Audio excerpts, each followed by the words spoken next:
ইসরায়েলের সামরিক অভিযানে ফিলিস্তিনিদের প্রাণহানি সংখ্যা বাড়ল 1200-এ।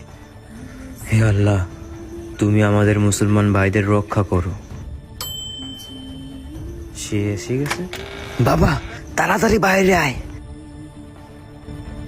সূর্য আর চন্দ্রগ্রহণ একসাথে, এটা কিভাবে সম্ভব? আর আজকে রোজার প্রথম দিন, এর মানে তার আগমন হয়ে গেছে। কে? আমাকে যেতে হবে। আরে কার আগমন হয়ে গেছে বাবা? কার আগমন? ইমাম মাহদী। সে আসবে, সকল যুদ্ধ আর অন্যায়কারীদের অবসান করবে, পৃথিবী ন্যায় বিচারে পূর্ণ হবে। أنا يا أهل العالم، أنا الإمام الظاهر، أنا السلطان المنتقم। এটা কি স্বপ্ন ছিল?